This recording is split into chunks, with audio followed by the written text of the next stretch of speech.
Hi YouTubers, thank you for watching The Royal We. My name is Kevin, and I want to share with you some tactics that narcissistically abusive people can use that can become very dangerous for you. But if you can make yourself aware, then you can protect yourself and your family and people that you love from narcissistically abusive people. Now in this video, I want to talk to you about narcissists and their ability to become like chameleons, to blend in like secret agents. I like to call it shape-shifting. If there was ever such thing as shapeshifters, narcissists would be shapeshifters. Now, shapeshifters are not like a person turning into this beautiful flower right here. Look at this, it's springtime here, guys, in St. Louis. Yes, spring is in the air. I've got some spring fever here. No, shape-shifting, guys, a very dangerous aspect of narcissistically abusive people. It's their ability to morph into a new identity. Now, the fundamental understanding of narcissistically abusive people is that they do not have their own inner authentic self. A deeper understanding of this is that they are emptied of themselves. They're constantly emptying themselves because they hate themselves. They hate their own identity. This goes back to their childhood and their upbringing and the neglect or the abuse or not believing they're good enough or whatever the case may be, but they're constantly empty. This leaves them with a empty shell and a set stage to take on any identity that comes their way, and they do it with ease, and they do it quickly, and it could be very impressive, and this is what can be very dangerous. So let's go ahead and talk about an example of what this might look like in a real everyday situation. Let's say that the narcissistically abusive person has targeted a person who is loving, compassionate, caring, generous, giving. And why would the narcissist target that type of person? Well, because those are qualities that the narcissist does not have already, doesn't recognize. So the narcissist wants to secure this person as supply, as a conquest. The narcissist wants to conquer this person. Now let's say this person is a church-going person. They go to church on a regular basis. The narcissist will, in effort to secure this supply, the narcissist will start going to church on a regular basis too. Now, not only will the narcissist start going to church on a regular basis with this new supply or the new target, but the narcissist will do a fantastic bang-up job of fitting in like a chameleon. They will dress the dress, they will talk the talk, and they will act like they can walk the walk. They may go so far as to start heading up their own Bible studies in church. They will get shoulder to shoulder and smooths with the head pastors. They'll really just go hard. And the scary part is, in this process, they are impressing the heck out of our caring, loving, generous, authentic person who's the target. Not only are they impressing them, but they're probably impressing other members of the church as well, becoming friends with them and so on, and it can get pretty dicey. But the issue is that it's all an act. It's not real. Now, understanding that it's an act and understanding the speed at which they started to take on these new traits is part of the act, and that's a sign that it's an act. Now, it being an act is dangerous, and you're going to see how it being an act, you're going to see how dangerous it plays out in just a little bit. We're going to get to that, of how dangerous it can be. But before we get to there, let me first of all let you guys know what I'm not saying. I'm not saying that, trying to necessarily just, trying to fit in is necessarily narcissistic, because not everybody who tries to fit in is being narcissistic. Let me give you an example. For a long time, I was on a worship team at church. Okay, yes, I did. I play bass, and so I was on the worship team. Just so happens that everybody who is on the worship team wears what I like to call a certain style. It's known as the Hillsong hipster style. Flannels and jeans and beanies and all kinds of silly stuff. That's just the modern worship, outfit. Now, it's not necessarily trying to fit in that someone dresses like that. It's more of an issue of just not wanting to stand out. I mean, how silly would I look if I was the only one not wearing a flannel shirt and jeans? Instead, I had some kind of suit on or something. I'd kind of stand out. So That's not what I'm talking about. I think everybody likes to try to fit in so that they don't stand out.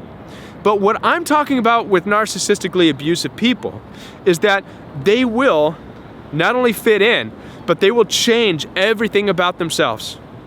And the way to identify this is that when that ends, they will go on to the next thing and change everything about themselves again.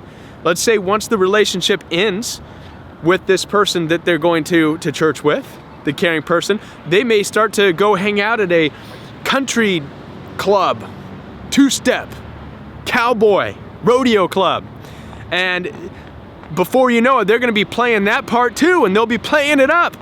They may get the cowboy hat, the cowboy boots, wearing the tank tops or whatever they wear, and just, yeah, you know what I mean? Totally cowboyed out in their new identity. Talking the talk and walking the walk. And then, who knows, maybe go on and then become a goth later on and start dressing all in black. You know, it doesn't matter. To the narcissist, they're empty and they're constantly looking for a new identity. That's the point. You see, guys, the problem is that the narcissist will start to try and outshine everybody. They'll try to control the way people view them and the way that people view you and the way people view other people. And the reason is because the narcissist is actually terrified deep down.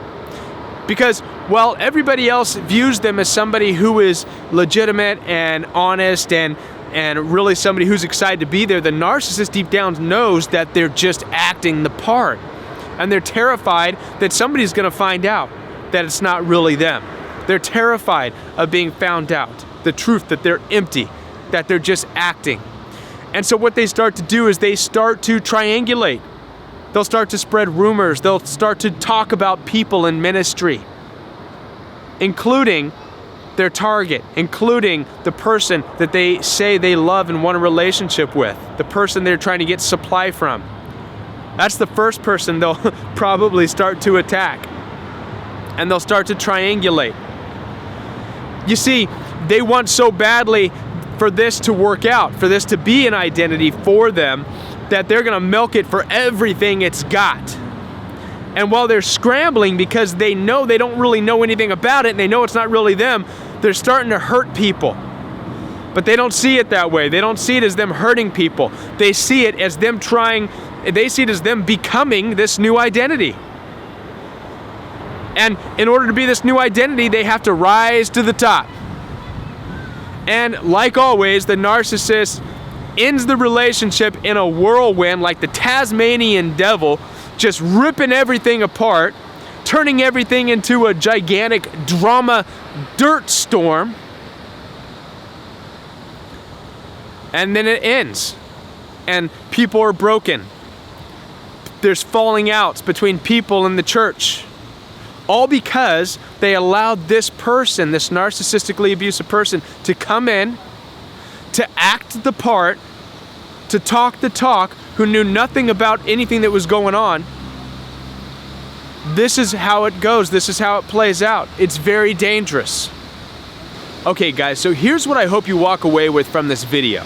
If you're involved in a relationship with somebody, ever, and it seems like they are slowly morphing into someone different than the person that you originally met, and it may seem like a very good thing. Maybe they're morphing into everything that you had hoped and dreamed they would, but they're doing it at such a fast and rapid pace, and you get this little odd sensation in your gut. Follow your gut.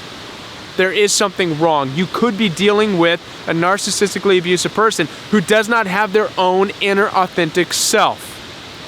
And as we just discussed, this can end up pretty badly for you and for the people who you care about.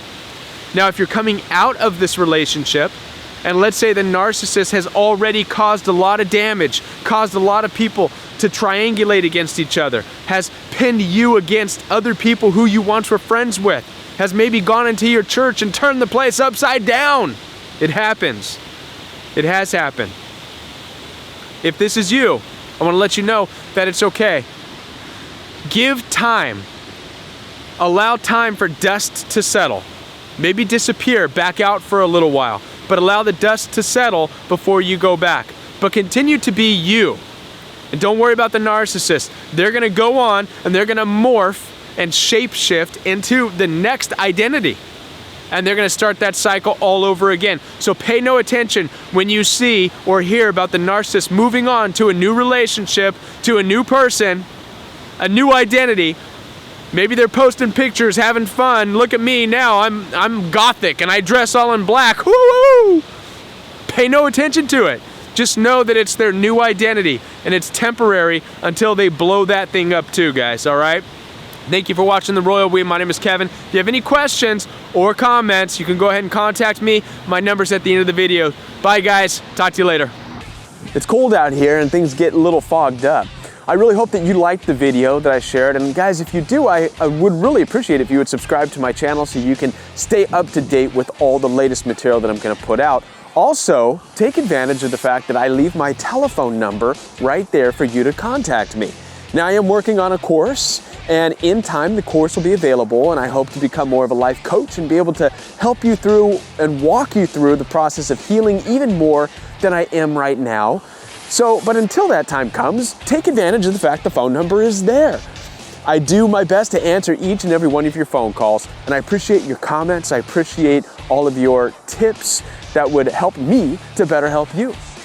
Thank you guys so much for being a part of the Royal We and for sharing this journey with me.